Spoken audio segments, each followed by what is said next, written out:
Hello mga kananay, it's me again. And by the way, good morning nga pala sa inyong lahat mga kananay dyan na maagang gumising para lang sa mga anak. Alam kong maraming nakaka-relate nito guys, kahit pa inaantok. Kailangan mo talagang bumangon agad dahil nga may pasok pa yung mga bata. Nahirapan nga akong gisingin dito yung anak ko kasi nga puyat to kagabi kasi alas 9 na silang natulog. Yun nga lang may nanay siyang dragon kaya hindi na siya nakapagreklamo sa akin. Naubos na nga yung biskwit nila pero ngayon lang kumulo yung tubig na pinainit ko.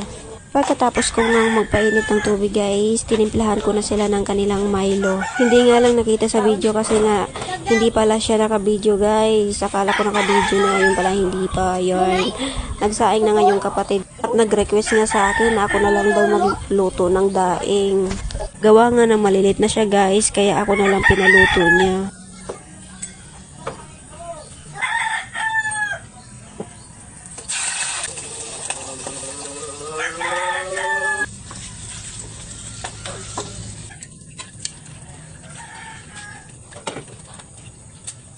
Habang nga hindi pa luto itong priniprito ko, nagbomba muna ako dito para sa panligo ng anak ko.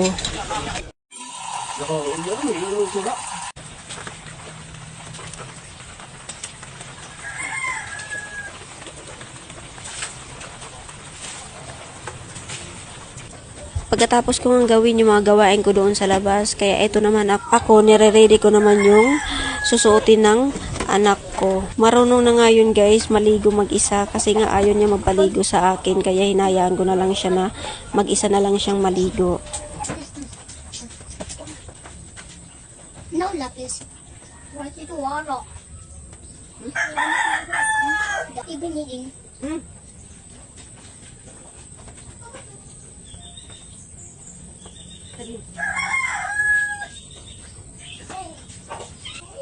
Pinagamit ko lang nga siya guys ng butas ngayon kasi nga medyo maputik dito sa daanan namin.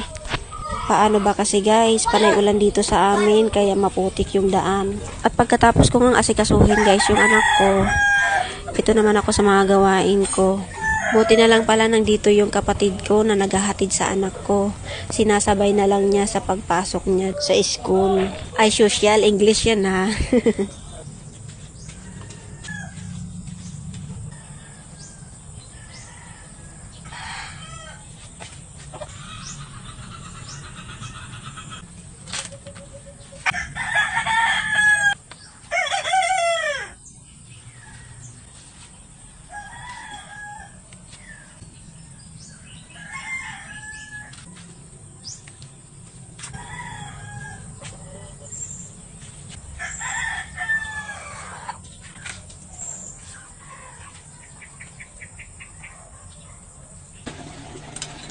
Pagkatapos ko ngang magsampay ng mga damit, ito naman ako, nagbomba naman ako dito ng tubig.